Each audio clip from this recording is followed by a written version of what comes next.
জন্য বরকত নেওয়া এটা সাপ। এজন্য কোনো বুজুর্গের টুপি কেউ পাইছে বরকতের জন্য ওইটা মাথায় দেয়, কোনো বুজুর্গের পাগড়ি তো বরকতের জন্য মাথায় নেয়, একটু বরকত নিয়ে নেই। আবার হুজুরের পাগড়ি চুরি করে নিয়ে যাবে তা না, হুজুরের পাগড়ি হুজুর পাবে, কিন্তু এই ফাঁকে একটু মাথায় নেই, বরকত নেই। আমাদের এই লাহোরের রহমতুল্লাহ আলী ওযু করতেছে, পাগড়ি খুলে রাখছেন, মাথা মাসায় করে ওযু শেষ করে পাগড়ি পরবেন। ওই খাদেম ছিল পাশে বসা, সে পাগড়িটা মাথায় দিছে, মাথায় দিয়া এরপরে তাড়াতাড়ি খুইলা কাঁদতেছে বসে বসে। উনি ওযু শেষ করে বলতেছেন, হে रो क्यों रहा है, কাঁদছো কেন? हजरत आपकी पागड़ी जब मैंने अपने सर पे रखा ये बरकत के हासिल करने के लिए, जिधर भी नजर गया देखा कोई सुअर है, कोई कुत्ता है, कोई बंदर है, मुझे एक इंसान भी नजर नहीं आया। বলে আপনার পাগড়িটা মাথায় যখন রাখলাম, চতুর্দিকে তাকাই দেখি কোনো মানুষ চোখে পড়ে না, শুয়ার কুকুর বানুরে ভরা। तू तो आज रो रहा है, मैं 19 साल से रो रहा हूं। তুই তো আজকে কাঁদতেছিস, আমি 19 বছর যাবত কাঁদতেছি। এ আহমদ আলী লাহোরী রহমতুল্লাহ আলাইহি। তো বলতেছিলাম কি, তালেবে ইলমের জামানা দারিদ্রের জামানা, দরিদ্র কিন্তু গায়রাত, আত্মমর্যাদা বোধ, এটার জন্য কোয়া না যায়। তালেবে ইলম আত্মমর্যাদা বোধ সম্পূর্ণ হবে। চাবো তো মালিকের কাছে চাও, আল্লাহ একদিন তোমারে সব দিয়ে, একদিন সব দিয়ে দিই। তার কারণ তার কালাম যার সিনায়, তার সঙ্গে যার রেস্তা, আল্লাহ তার ইজ্জত করবে। এ কেমনে হয়? এ হইতে পারে না।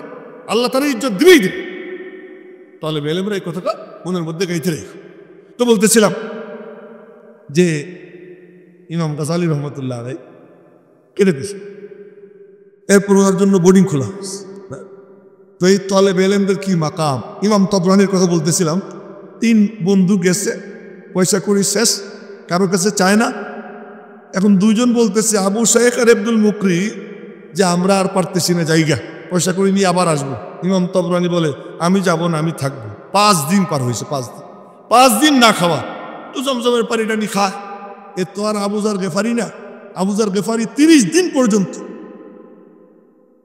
30 দিন পর্যন্ত শুধু জমজমের পানি খেয়েছে।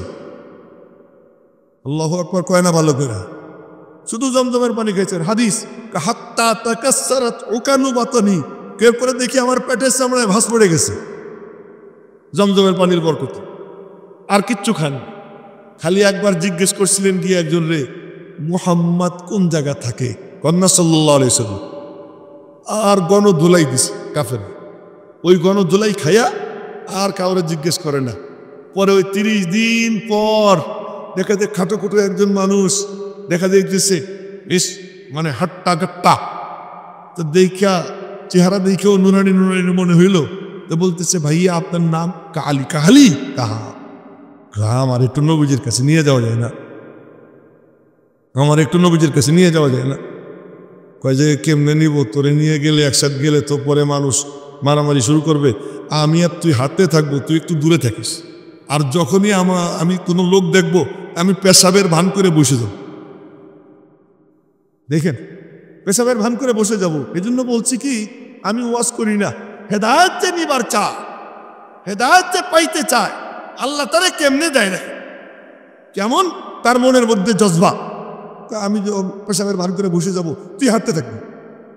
এই করে করে দরবারে রিসালাতে গেছে। আর গিয়া নবীদের সঙ্গে সাক্ষাৎ, কালেমা পড়ছে। আইসে খানায় কাবার সামনে চিৎকার দিয়া উঠছে, আল্লাহু আকবার, আশহাদু আল্লা ইলাহা ইল্লাল্লাহ। বলেন না আল্লাহু আকবার, আশহাদু আল্লা ইলাহা ইল্লাল্লাহ ওয়া আশহাদু আন্না মুহাম্মাদান আবদুহু ওয়া রাসূলুহু। আর মাইর খাইছে, বড় মজা লাগে, বড় মজা লাগে মেরে মুহতারাম ভাইও। তো বলতেছিলাম যে ইমাম তবরানি রহমতুল্লাহ আলাইহি তিনি এই 5 দিন একটানা না খাওয়া, 5 দিন না খাওয়া, উঠে দাঁড়াইছেন, মাথা চক্কর দিয়ে পড়ে গেছে। মাথা চক্কর দিয়ে পড়ে গিয়া এরপরে যখন একটু স্বাভাবিক হয়েছেন, মনে মনে বললেন, আমি না নবীজির মেহমান।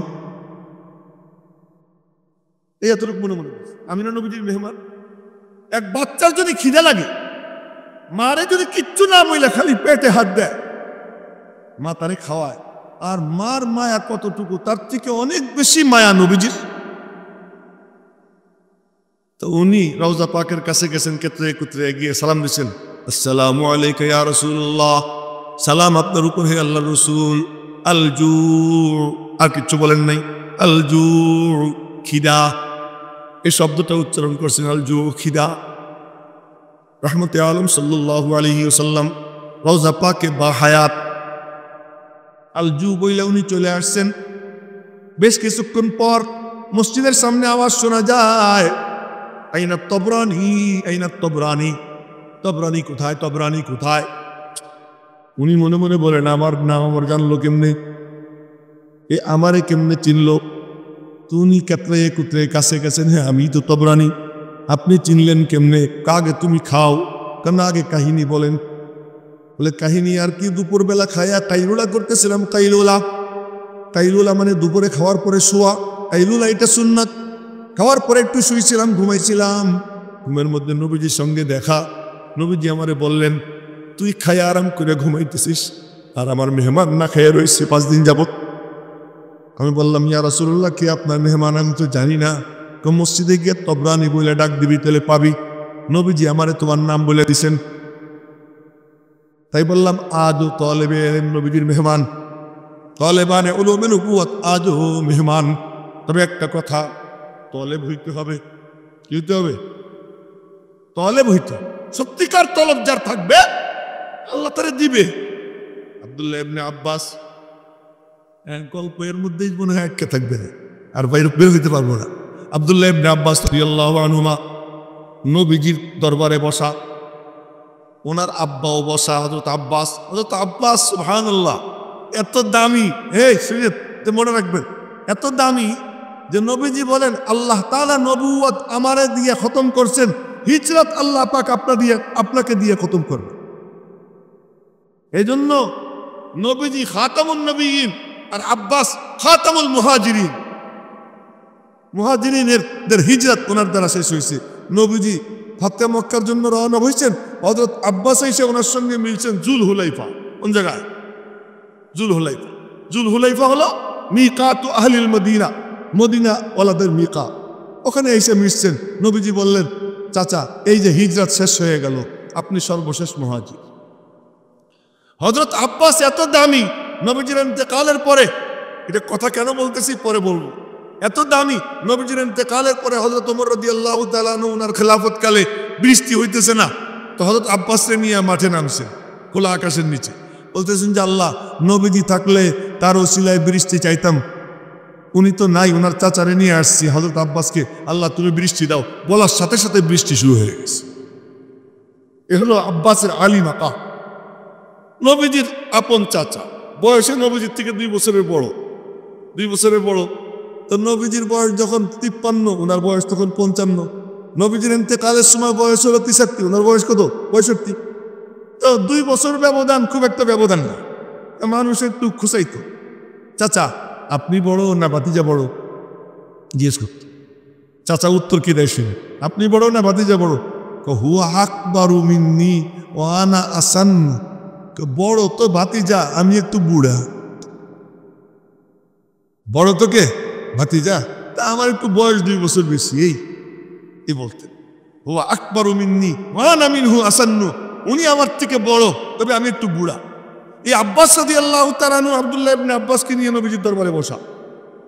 তাই তো বললাম, তলেব আছে, তলব নাই। আলেম আছে নাম, কিন্তু এলেম নাই, আমল নাই। এই ফিতনায় আমরা বর্তমানে মুবতালা। তলেবের যদি তলব থাকে তাতে কি হয়? আব্দুল্লাহ ইবনে আব্বাস আর তার বাপ নবীজির দরবারে বসা। দেখো না, এই আব্দুল্লাহ ইবনে আব্বাস বলতেছে, আব্বু আব্বু কি?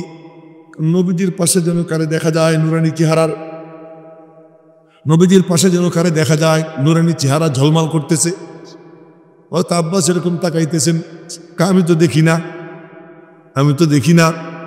এই নিচের দিকে তাকাইস না, ওই যে কালা কাপড় ওরা দেখুস, হ্যাঁ হ্যাঁ তোমার একুশ, নিচের দিকে একবারও দেখবা না। তা ওই যে একজন নিচের দিকে চেয়ে রয়েছে, তাজা ভাইয়া এদিকে তাকা, এদিকে তাকান, ঘুমাইয়েন না।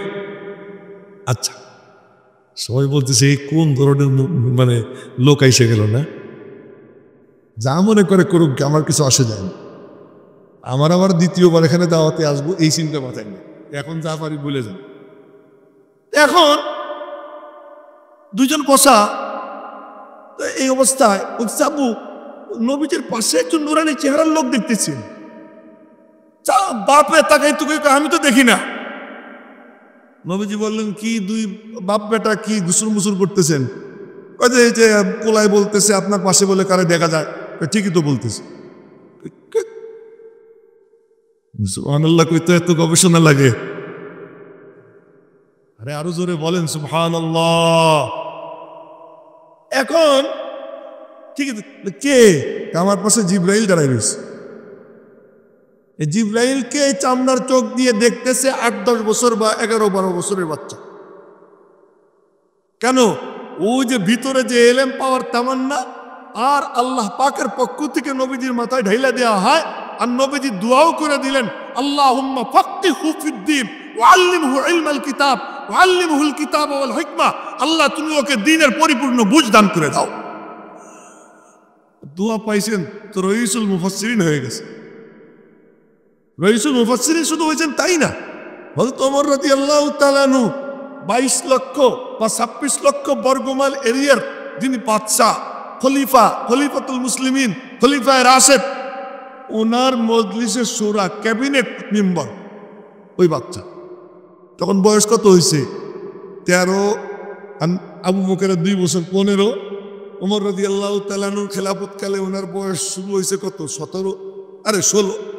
এই 16 বছর বয়স বা 17 বছর বয়সে ওমর রাদিয়াল্লাহু তাআলা আনহুর ক্যাবিনেট মেম্বার আব্দুল্লাহ ইবনে আব্বাস।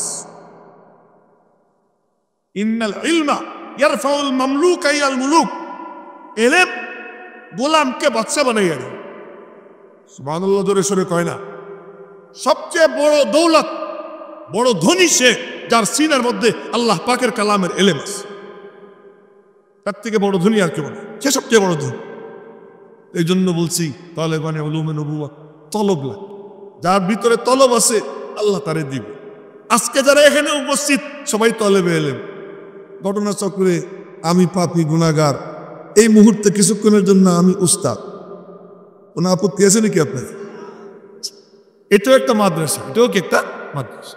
আমার নবীজি যেখানে যেতেন ওখানেই মাদ্রাসা, রাস্তায় মাদ্রাসা, যুদ্ধের ময়দানে মাদ্রাসা। আর ঘোষণাও করেন, ইন্নামা বুইস্তু মুআল্লিমা, আমার আল্লাহ আমাকে শিক্ষক বানাইয়ে পাঠাইছেন, আর কোনো কাম নাই, আর কোনো কাম করেনও নাই, আর কোনো কাম করেনও নাই। জিন্দেগি ভর তিনি তালিমের কাজ করছেন, তাজকিয়ার কাজ করছেন, মাদ্রাসা শিক্ষা কার্যক্রম চালাইছেন। ঘরে গেলেও মাদ্রাসা, মসজিদের নববীর মিম্বরেও মাদ্রাসা, রাস্তায় গেলেও মাদ্রাসা, যুদ্ধের ময়দানেও মাদ্রাসা।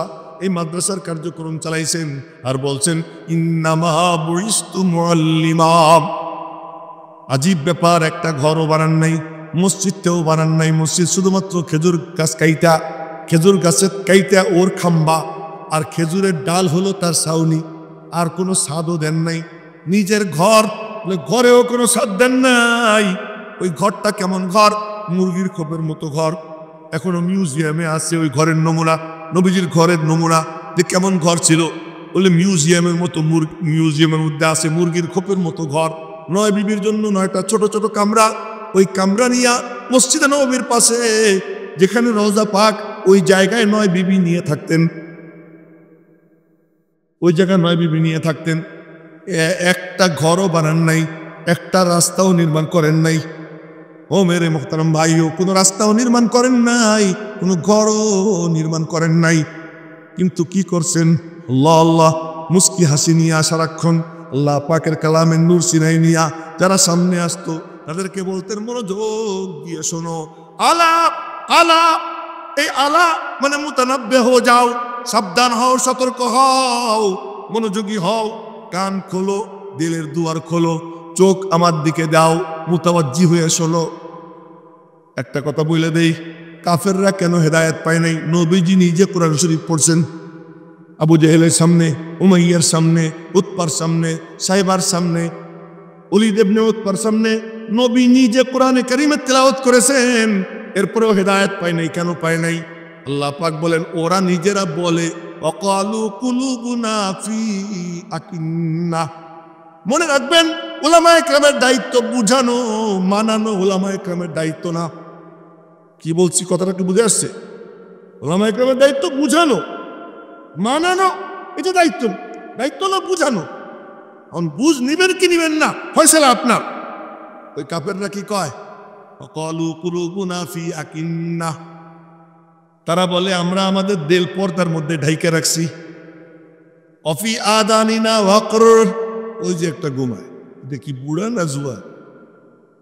এই তোরে পুলিশ দিয়ে ধরা বলুন, কি ছোট মানুষ ঘুমাইস? বুড়োদের একটা কথা ছিল, ক্লান্তির কারণে। অকালু কুলুবুনা ফি আকিন্নাহ। আমাদের দেল পর্দার মধ্যে। ওই যে আল্লাহ মোহর মেরে দিছে। আল্লাহ কি মোহর এমনি এমনি মারে? আল্লাহ মোহর এমনি মারে না। কেন মারে? আল্লাহ তার কারণও কোরআন শরীফে দর্শাইছেন। উলামায়ে কেরাম মুতাওয়াজ্জিহ হবে। তলেবে ইলমরা মনোযোগ দিয়ে শুনো, সব ভাইরা মনোযোগ দিয়ে শুনেন। এখন সবাই তলেবে ইলম। ওরা কি বলে? কুলুবুনা ফি আকিন্নাহ। আমাদের কলবগুলো পর্দার মধ্যে। অফি আদানিনা ওয়াকর। আমাদের কানের মধ্যে তুলা ঠুইসা দিয়ে রাখছি। অমিন বাইনিনা ওয়া বাইনিকা হিজাব। আমাদের মাঝে আর তোমার মাঝে অনেক পর্দা, অনেক বেড়া। ফামাল ইন্নানা আমিলুন। তুমি তোমার বগর বগর করো, আমরা আমাদের কাম করব, তোমার কোনো কথা আমাদের মধ্যে ঢুকবে না। অন্য আয়াতে বলেন অকালু কুলুবুনা গুলফ। আমাদের কলব গিলাপ দিয়ে ঢাকা, তুমি যা কও ঢুকবে না। এজন্য আমাদের সমাজের যারা উলামায়ে কেরামের কথা মনোযোগ দিয়ে শোনে, দিলের দুয়ার খুলে দেয়, আল্লাহ তার সিনা হেদায়েতুন নূর পৌঁছিয়ে দেয়। আর যে দিলের দুয়ার বন্ধ করে কয় মৌলবী তুই যা কবি কইয়া যা, তোমরা যা বলবা বইলা যাও, তোমরা যা বলবা বলে যাও। আমরা আমাদের দেল ঢাইকে রাখছি, কানের মধ্যে তুলা ঠুইসে দিয়ে রাখছি। আমাদের চোখে পর্দা। আল্লাহ কয় তুই যদি পর্দা দিবার চাস আমি আল্লাহ দিয়ে দিব, তুই যদি মোহর মারতে চাস আমি আল্লাহ মাইরে দিব, তোর যখন চাহিদা এমন। দেখেন আল্লাহ পাকের উসুল, নীতি কি? আল্লাহ বলেন ওয়াল্লাযীনা ইহতাদাউ যাদাহুম হুদা ওয়া আতাহুম তাকওয়াহুম। যে হেদায়েতের পথে চলতে চায় আমি আল্লাহ তারে টাইনা টাইনা হেদায়েতের পথে চালাইয়া তাকওয়ার দৌলত তার সিনায় দিয়া, আমি আল্লাহ আমার মাইয়াতের দৌলত তাকে দিয়া আমি তাকে জান্নাতে পৌঁছাইয়া দেই। চাইতে তো হবে, তুমি তোমার নিজের থেকে চাবা, দিল দিয়ে চাবা। দিলের দুয়ার খুলে দাও, মনের দুয়ার খুলে দাও, খুলে দিয়ে মনোযোগ দিয়ে শোনো। কোরআনে কারীম তো সাক্ষাৎ হেদায়েত। হুদাল্লিল মুত্তাকিন হুদাল্লিন নাস হাদা বালাগুল লিন্নাস। আল্লাহু আকবার। আগামীকাল বলবেন আপনারা হুদা ওয়া নূর শিফা রাহমাতুল লিল মুমিনিন। আল্লাহ পাকের কালাম শিফা, আল্লাহ পাকের কালাম হেদায়েত, গাইড। আল্লাহ পাকের কালাম নূর, আলো। আল্লাহ পাকের কালাম নসিহত। কিন্তু পাবে কে? যে নিতে চাবে সে। ওয়াল্লাযীনা ইহতাদাউ যাদাহুম হুদা। যে হেদায়েত চায়, হেদায়েতের পথে উঠতে চেষ্টা করে, আমি আল্লাহ তার হেদায়েতে উঠার তৌফিক দিয়া, তার হেদায়েত বাড়াইয়া দিয়া, তার সিনার মধ্যে তাকওয়ার দৌলত দিয়া আমি আল্লাহ তার জান্নাতে পৌঁছাইয়া দেই। উল্টাটা যে করে অমাইয়াত্তাবি গায়রা সাবিলিল মুমিনিন, এটা খুব মনোযোগ দিয়ে শুনবেন। অমাইয়াত্তাবি গায়রা সাবিলিল মুমিনিন, যে আলেম ওলামাদেরকে দেখতে পারে না, তাদের পথ ভালো লাগে না, কাফেরদেরকে ভালো লাগে, ইহুদি খ্রিস্টানকে ভালো লাগে, হিন্দুদের কালচার ভালো লাগে, আর ওইটাকে সে তার ঘরে নেয়, তার সিনায় নেয়, তার পোশাকে নেয়, তার মাথায় নেয়, তার ব্যবসায় নেয়, তার সবখানে ওইটা নেয়। আল্লাহ পাক বলেন নুওয়াল্লিহি মা তাওয়াল্লা। যেদিকেও যায় আমি ধাক্কা দিয়ে আর একটু আগাইয়ে দিব। এখন সিদ্ধান্তর ভার আপনার, কোনটা করবেন। যে সিদ্ধান্ত নিবে যে আমি হেদায়েতের পথে চলবো, আল্লাহ পাক কুদরতি হাত দিয়ে তার হাত ধরবেন। কে কে রাজি আছি আমার আল্লাহ আমার হাত তার কুদরতি হাত দিয়ে ধরুক, হাত উঠে যায়। আল্লাহ তুমি হাতগুলো কবুল করো আমার হাত। মেরে মোহতারাম ভাইও, তো বলতেছিলাম যে কাফেরদেরকে মোহর কেন মারা হয়েছে আমি আপনাদেরকে বলতেছি। যে আপনারা কোরআন হাদিসের আলোচনা শোনেন, মাহফিল অনেক হয়, ঘন্টার পর ঘন্টা ওলামা একরাম আলোচনা করেন, কিন্তু আমাদের মধ্যে কোনো পরিবর্তন আসে না। যে যেমন তেমনই থেকে যায়, জালেম জালেমই থেকে যায়, সুৎখর সুৎখরই থেকে যায়, মেয়ে বেপর্দায় ঘুরে বেড়াইতেছে, সেদিকে বাপের কোনো খেয়াল নাই, সে তসবি টিপতে টিপতে মসজিদে আসে। এরে বলে দায়ুস। এরে কি বলে? দায়ুস। তার বিবির খবর নেই, তার কন্যার খবর নাই, তার অধীনস্থ মনিদের কোনো খবর নাই, সে তসবি টিপতেছে, মসজিদে এসে আওয়াজ চিল্লা লাগাইতেছে। তোমার ওই চিল্লা গোড়ার ডিম কোনো কামে আসবে না, কোনো কামে আসবে না, তোমার ওই তসবি টিপা কোনো কামে আসবে না, তুমি তোমার ঘর ঠিক করো না। এটা কেন হয়? এই জন্য হয়, এই শোনে খালি কান সুপ করে, এই জায়গা খোলে না। আপনাদেরকে বলতেছি, আমি দুই চার কথা যা বলবো একটু দিলের দুয়ার খুইলা, কানের খিড়কি খুইলা, চোখের জানালা খুইলা শুনবে। তা যদি না হয় আল্লাহ মোহর বাইরে দিবে। আল্লাহ পাক ওদেরকে মোহর মারছেন, ফাতামাল্লাহু আলা কুলুবিহিম ওয়া আলা সামিহিম। আল্লাহ পাক ওদের দেলে, ওদের কানে মোহর মারছেন। দেলে মোহর, কানে মোহর। কেন? দেল সর্বমুখী, কানও সর্বমুখী। কানে আওয়াজ শুনে খালি ডাইনেরটার বাইরেরটা কথা কয়, সব দিকের আওয়াজ শোনে না। নিচের থেকে উঠলে আসলেও শোনে, উপরেরটাও শোনে, ডাইনেও শোনে, বায়েও শোনে, সামনেও শোনে, ভিতরেও শোনে, পিছনেও শোনে, সবই শোনে। অন্তর এটা আসমানের উপরের চিন্তাও করে, জমিনের নিচের চিন্তাও করে, সবকিছুর চিন্তা করে। এজন্য কলব আর কানের ব্যাপারে খতম। আর চোখ কি সব দিক দেখে না, যেদিকে তাকে ওইদিকে দেখে। এজন্য ওয়ালা আবসারিহিম গিশাওয়া। এজন্য খবরদার, খবরদার, চোখ ঘুরাবেন না। আমি যে বারে বারে বলি যে চোখ এদিকে দিয়ে রাখেন, এমনি এমনি এমনি না। মানাফেজে এলেম তিনটা, তাহলে মানে ওলুমে নবুয়ত, এই শব্দ মনে রাখ। মানাফেজে এলেম, এলেম ঢোকার রাস্তা তিনটা, একটা কলব, একটা কান, একটা চোখ। এই তিনটা দিয়ে যে শুনবে, আল্লাহ পাক তার সিনায় এলেমের নূর, হেদায়েতের নূর আল্লাহ পৌঁছে দিবে। এজন্য আমি বলছি যে আপনারা একটু মনোযোগ দিয়ে শুনেন। কি বলতেছিলাম? আমার নবীজি কিছু করেনি নাই, কোনো ঘর বানানি নাই। নবীজি তো নবীজি। ওমর ইবনে আব্দুল আজিজ রহমতুল্লাহ আলাই অল্প বয়সে ইন্তেকাল করছে। 11টা ছেলে, সব ছোট ছোট, বালেগো হয় নাই ঠিক মতো। 11 ছেলে রাইখে যাইতেছেন। মানুষে বলছে যে হুজুর, হযরত কি করলেন? এরা কি খাবে? ইন্তেকালের আগে 11 ছেলেকে ডাকাইছে, তাকে বলছেন, এ বেটারা শোন, আমি কিচ্ছু রেখে গেলাম না তোদের জন্য। তলেবে ইলম রাসূল ওমর ইবনে আব্দুল আজিজ বলতেছেন, আমি তোদের জন্য কিচ্ছু রেখে গেলাম না, তোদের জন্য আমি আল্লাহকে রেখে গেলাম। কেন রাখিনি এই কারণ শোনো। ছেলেদেরকে বলতেছে, কেন রাখিনি এই কারণ শোনো। আমি কষ্ট করে যদি কামাই করতাম, রাইখা যাইতাম, তা তোমরা হয় নেককার হবা, নাহলে বদকার হবা। যদি বদকার হোক, তাহলে আমি এত কষ্ট করে উপার্জন করে রেখে গেলাম, আর তোমরা এটা দিয়ে গুনাহ কইরা আমারে কবরে শাস্তি দিবা, কেন তা করবো? এই জন্য করিনি। আর যদি তোমরা নেককার হও, তাহলে আমার কোনো টেনশন নাই। ইন্না ওয়ালিয়াল্লাহুল্লাযী নাযালাল কিতাব ওয়া হুয়া ইয়াতাওয়াল্লাস সালিহিন। নবম পারার 15 পৃষ্ঠার প্রথম আয়াত। আমি আমার আয়াত নম্বর মুখস্থ রাখতে পারি না, কত নম্বর আয়াত, কত নম্বর আয়াত এটা কইতে পারি না, কিন্তু এতটুকু পারি যে এত পারা, এত পৃষ্ঠায়, অমুক খানে, এটা আবার চোখের সামনে ভাসে। এখন বলতেছি যেটা নবম পারার 15 পৃষ্ঠার প্রথম আয়াত। ইন্না ওয়ালিয়াল্লাহুল্লাযী নাযালাল কিতাব, আমার ওলি তো তিনি যিনি কিতাব নাজিল করেছেন। ওয়া হুয়া ইয়াতাওয়াল্লাস সালিহিন, নেককারদের মুতাওয়াল্লি স্বয়ং তিনি।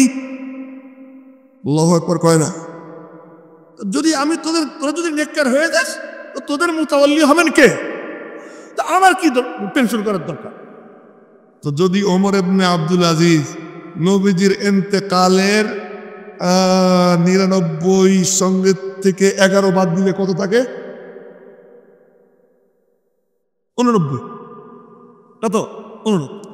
নবীজির ইন্তেকালে 89 বছর পরে নবীজির এক রুহানি সন্তানের যদি এতটা তাওয়াক্কুল থাকতে পারে, তাহলে নবীজি তাওয়াক্কুল কেমন ছিল? নবীজি তাওয়াক্কুল কেমন ছিল? তো নবীজি তিনি কি বলেন?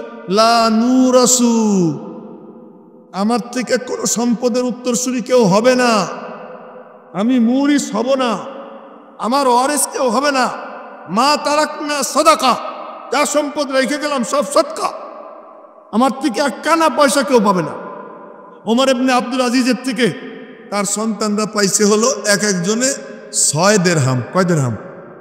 6 দিরহাম। এই 6 দিরহাম করে পাইছে এক একজন ওনার তারেকার থেকে। এবার চিন্তা করেন তো আমরা কত ধনী,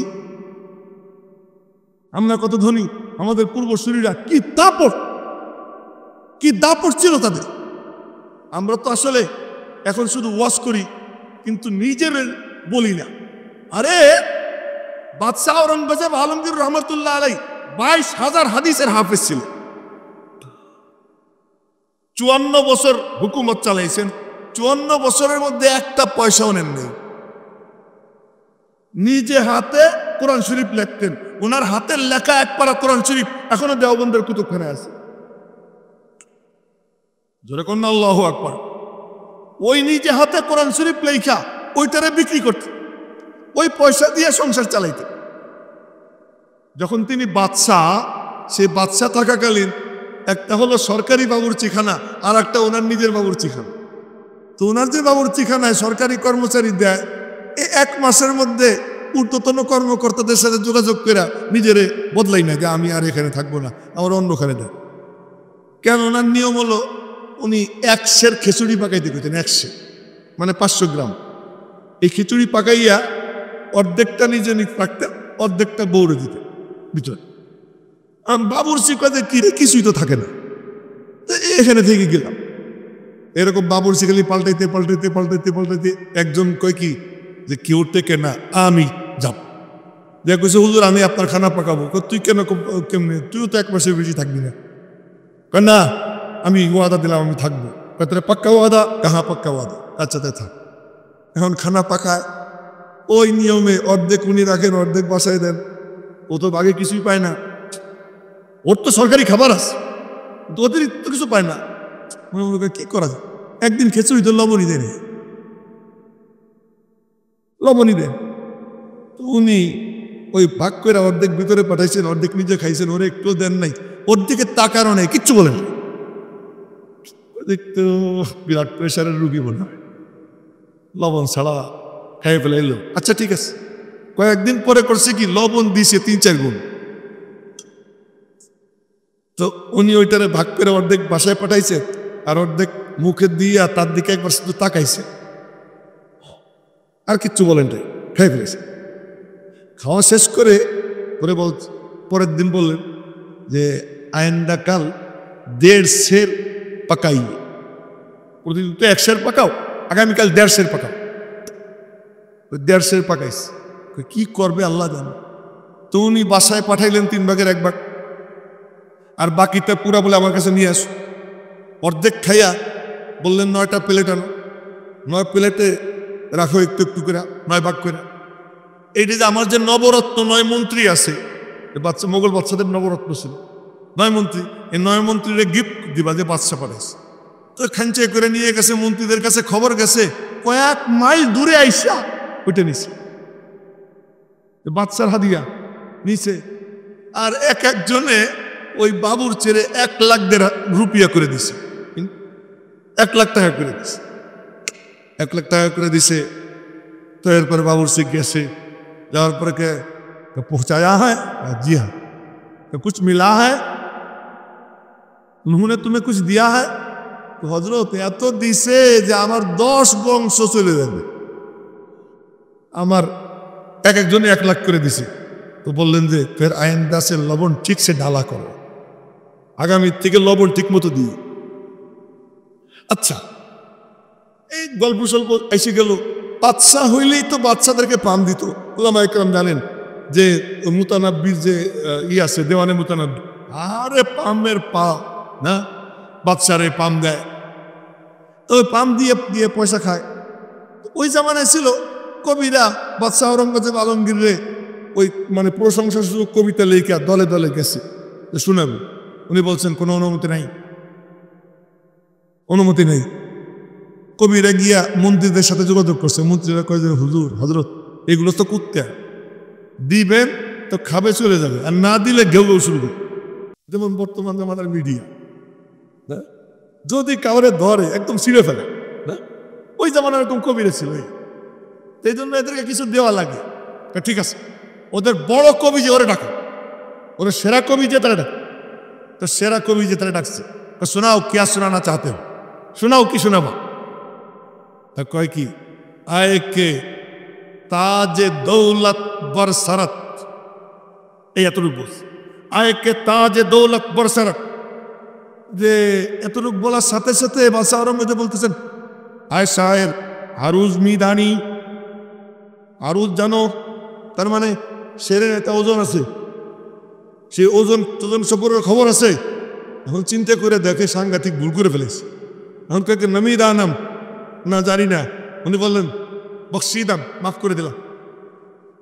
বাইরেই অন্য কবিদেরকে কেউ জলদি ভাগো, এখানে তো কল্লা উড়ে দেবে।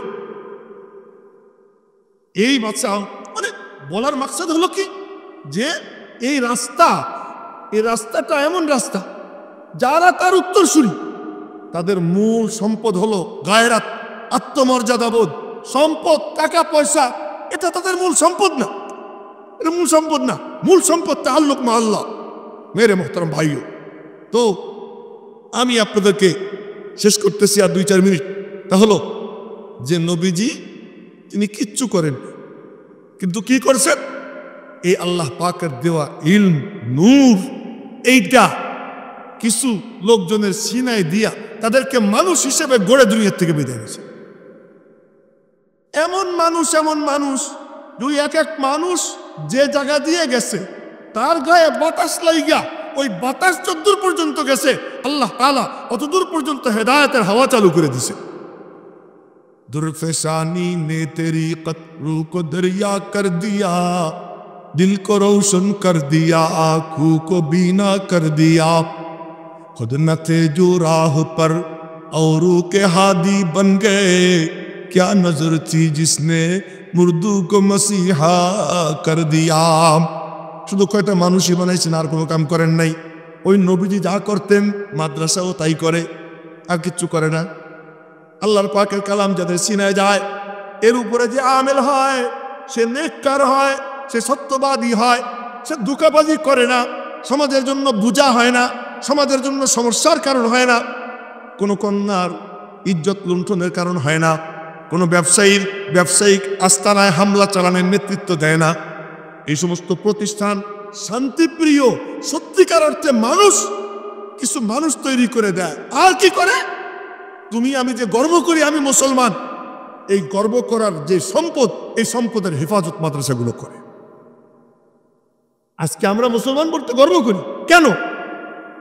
আল্লাহ পাকের কালাম এটা টিকে আছে, এ সম্পর্কে কিছু খবর আমরা রাখি মাদ্রাসার বরকতে। সত্যি বলতে কি, আজকে হাফেজ জিও পাইতাম না, পীর জিও পাইতাম না, সদস্য হুজুরও পাইতাম না, ফখরে বান্না তাজুল ইসলামও পাইতাম না, আল্লামা আহমদ শফি রহমতুল্লাহ আলাইও পাইতাম না, শেখুল হাদিস আল্লামা আজিজুল্লাহ রহমতুল্লাহ আলাই পাইতাম না, কাজী মুহতাসিম বিল্লাহ রহমতুল্লাহ আলাই পাইতাম না, আল্লামা নূর হুসাইন কাসিমি রহমতুল্লাহ আলাই পাইতাম না।